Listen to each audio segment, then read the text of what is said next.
a redeemed mind, and an unshaken purpose. This is a sequel story to our character Alex, who battled through an inner storm and finds out that God doesn't waste our pain. You can find part 1 of Alex's story in the description. Bitter wind rattled the glass doors of the House of the Redeemer, a Christian shelter in the heart of the city's neglected quarter. Inside, fluorescent lights flickered over scuffled linoleum and rows of humble cots. The frayed comforters bore the marks of countless weary bodies seeking refuge. At a narrow table, pushed against the wall, Alex bent over a stack of forms and brochures. He was tall, wiry, with dark shadows beneath his eyes that had seen too many restless nights. He sat his pen down, massaging his aching temple. It had been a year since Dr. Teller, the kindly psychiatrist who had once guided him through the turbulence of inpatient care, pulled him aside and said, "Volunteering here might help keep you on track, Alex. You've been to the edge. Now you can help others back away from it." Yet even with his best intentions, Alex felt a temper of old doubts. His bipolar disorder, that unseen dragon in his head, still lurked in the shadows, threatening to unleash chaos at the worst moments. Before arriving at the House of the Redeemer, Alex's life had been a battered tapestry of foster homes, angry outbursts, and self-medication. The police once found him on the brink of suicide, and Dr. Teller was the one who caught hold of him and never let go. Medication helped, so did the unwavering faith he found in scattered glimpses. A foster mother named Evelyn, a half-lit Bible, a Christian halfway house. But no cure was swift, and no healing was without scars. Now, a year later, Alex juggled 2 worlds, a part-time job at an art supply shop that paid him enough to survive, and this volunteering work at the shelter where the pay was nothing. But the satisfaction outweighed any coin. Still, he couldn't shake the feeling of failure whenever Sunday service rolled around at his church. Others dressed sharply, spoke of promotions, dreamed of vacations. Meanwhile, he earned barely enough to cover rent and fretted about his next mood swing. Am I too broken to ever thrive? The question gnawed at him. He felt anger rising like a dull thunder. "I blame you, bipolar," he exhaled sharply. "God, if you're listening, remind me again why I'm here." He picked up the next form. Tomorrow, new storms would brew. But for tonight, the battered souls in this shelter needed him, and he would stand, if only by the grace that had carried him this far. Morning broke over the House of the Redeemer with a chill that crept through its cracked windows, stirring a chorus of coughing and restless shuffling within. Alex arrived just after sunrise, shoulders tense with the lingering bite of dawn. Without missing a beat, he slipped past the doors and joined the staff at the serving lines. Eggs and toast, plain yet warm. Most of the residents devoured the simple fare with weary gratitude, and Alex took a moment to greet each of them, determined that the day's first act would be one of kindness and hope. "Morning, Alex," said Pastor Reuben, a broad-shouldered man with a deep, resonant voice. His hands were rough from years of dish scrubbing, his smile patient. "We're setting up a Bible study in an hour." Alex returned the greeting, but his mind churned with unease. He couldn't shake his own worry, the creeping fear that he might one day lash out like he used to. The mania that once filled him with frantic energy still loomed at the edges of his consciousness, waiting for an opening. He recalled the first time he had truly realized he was different, a day in a foster home, when he screamed at a parent for no reason he could name. Fear, rage, and sorrow swirled together within him then. He saw the same turmoil in the eyes of those here at House of the Redeemer. After breakfast, he slipped into a small side room where a few residents had gathered for job counseling. He forced a grin, determined to set aside his own doubts long enough to help. "How can I really make a difference?" he whispered to himself. Everyone else in church seemed to be moving up in life, while he floundered in these meager paychecks, haunted by the question of whether his illness would always hold him back. Yet when a middle-aged man approached him, his eyes rimmed red from tears, he found himself taking his hand and whispering, "Don't give up, you're not alone anymore." And in that moment, he believed it, if only for a heartbeat. Word spread among the residents of a new threat prowling the halls, a man named Dante, whose wolfish grin and smooth promises offered relief to those who still fought their demons. Alex first glimpsed Dante in the hallways, a lean silhouette in a hooded jacket, eyes scanning for the weak and desperate. Quiet malice clung to him like a foul perfume. Later that evening, Alex caught Dante handling a small bag to a pale young man, trembling with need. The exchange lasted only seconds, but Alex recognized the look of addiction as surely as he recognized his own reflection. He confronted Dante in the courtyard, courtyard near the old crucifix that stood watch over the building. "You can't do that here," Alex said, heart pounding. "These people are trying to get well." Dante's laugh was low and mocking.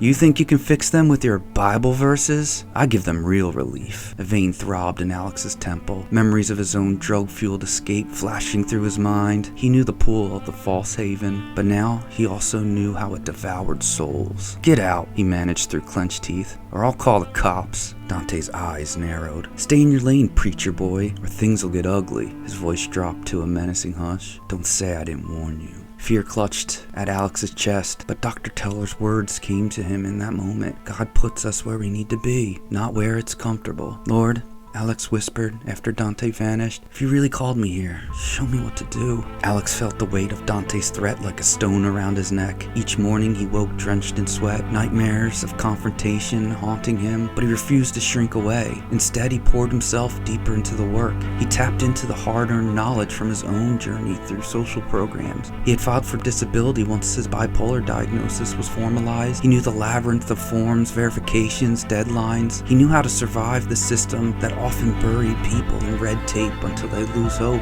So he led small groups to the city library, guiding them as they filled out paperwork for food stamps, Medicaid, Section 8 housing. He showed them how to write resumes, how to speak in interviews, how to stand a little taller, how to wrestle back dignity from the jaws of shame.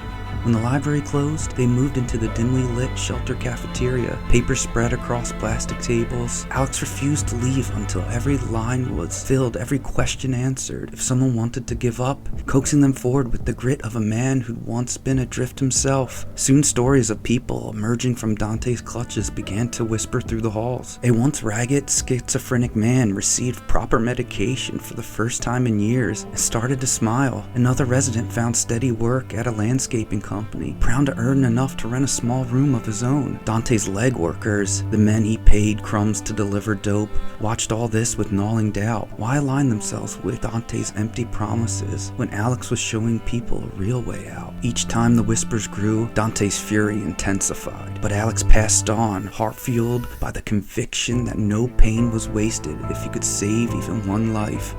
A certain stillness settled over the house of the Redeemer, broken now and then by soft weeping or hushed prayers. Wherever Alex went, he brought a listening ear and a comforting word. He prayed with the people, cried with them, and when they were ready, shared his own jagged story. "I've been on the streets," he told them.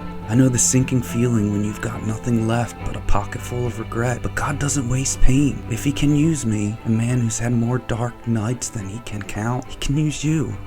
Slowly, residents found hope.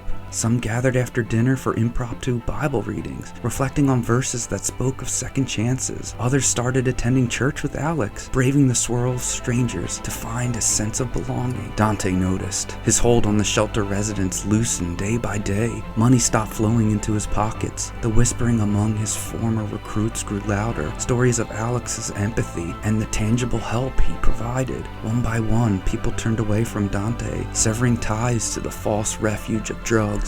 An older man, once Dante's eyes and ears of the shelter, shook Alex's hand with trembling relief. "I thought I was stuck dealing with him forever, but you showed me a better way." Dante was not the type to suffer defeat quietly, and with every victory Alex scored, Dante's anger smoldered like a lit fuse. It was nearly midnight when Alex left the shelter, the sky a starless sprawl of black and gray. He had stayed late to finalize housing applications for a handful of residents. The streets were desolate, shadows twisting under flickering streetlights. He was halfway down the alley when Dante stepped out from behind the dumpster, flanked by two men whose eyes gleamed with ill intent. "You think you're saving them?" Dante hissed. His voice scratched through the cold air like broken glass. "You're stealing them from me, my income, my territory. Last chance, leave my business alone." Alex's heart galloped, but he clenched his jaw. "I faced worse than this," he told himself, "and I'm still here. They were never yours to own," he said, voice resolute. "You used them.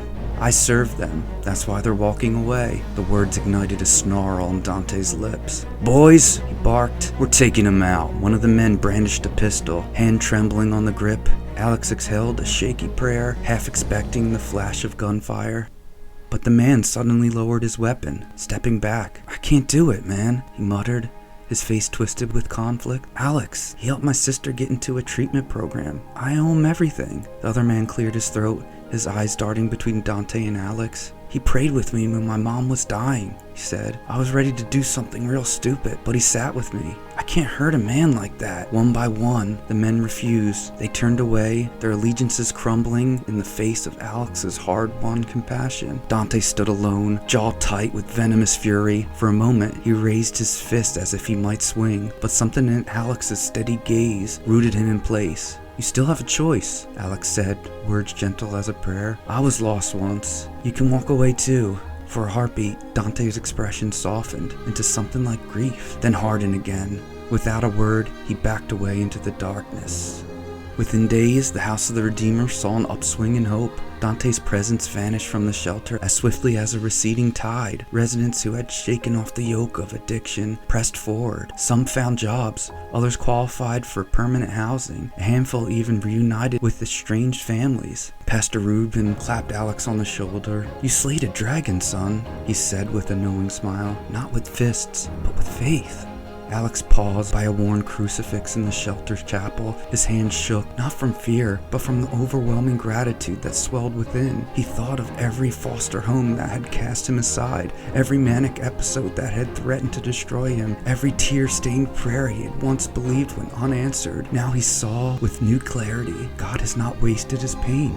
He remembered how his hard life had given him the grit to stand up to a street-hardened dealer like Dante. He remembered the weight of his bipolar diagnosis, how it threatened to bury him beneath shame. But that same diagnosis led him to resources, knowledge, empathy, an understanding of how to navigate a broken system so he could guide others through it. He knelt, pressing his forehead against folded hands. You didn't waste my pain, Lord, he whispered. You used it.